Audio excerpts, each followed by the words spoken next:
Good morning, good morning, good morning. This is closing time with Realtor Tom, and I got an interesting message for you today, and it's basically don't overpay on a house just because it has all the bells and whistles.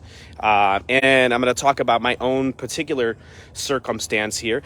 We bought a house back in 2018, and it wasn't, the exact house. It was a good house. It wasn't the exact house. Everybody talks about, let me help you find your dream home. And I don't believe it really exists, because I believe that as you age and as your, circumstances change, so does your desire on the house. Think about COVID. A lot of times we were just buying a house and not really staying in it as much. So you have the home offices and the home classrooms and the studies and all those different types of things that became more of value to people when they own their house, and then working on the backyards to make it your own oasis type of deal. So we bought the house. I'm working on it right now. So we bought this house. It was a tan color, just sandy, just like everything else. This big fence wasn't there.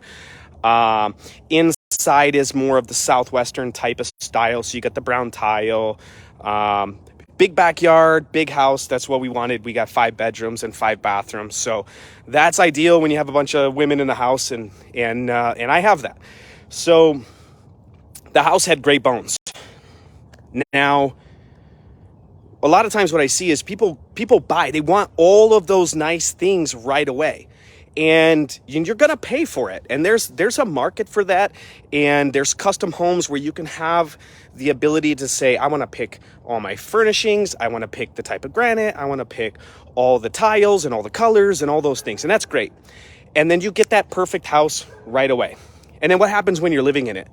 Things change. I think I want to change the color, or I want to change the tile, or I wish I would have got this certain type of light fixture, or whatever. Things change.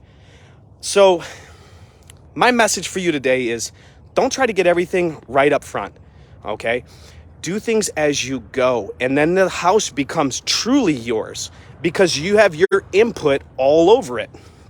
Now, you can see I am still working here. I'm doing a lot of clearing in the backyard, and most of the times you'll see me working on other people's houses.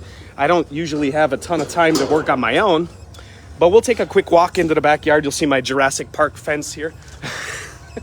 So I got to keep the Great Danes locked in the backyard, so that way, they're not out bothering the neighbors.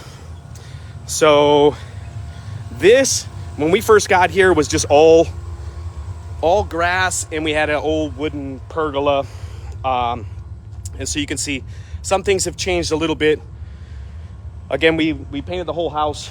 It's all white now, and the pool is dirty because you can see I am digging, and we got the wind and all this dirt I'm clearing out. So we're going to do a few more things here. And we didn't have any of this when we first moved in, but the feeling is now I'm enjoying it a whole lot more because it's my hands. It's my design all over it. And that's the message I want to throw out today. Don't try to go and get the brand new house that has all the bells and whistles and overpay, okay? You don't have to get everything in one day. You don't have to get everything on day one, okay? So you can get a house that has, everything that you need as far as space is concerned, and then you can modify as you go. And when you do that, you're going to appreciate and love your house even more. All right, that's all I got for today. It's closing time with Realtor Tom. We'll talk to you later.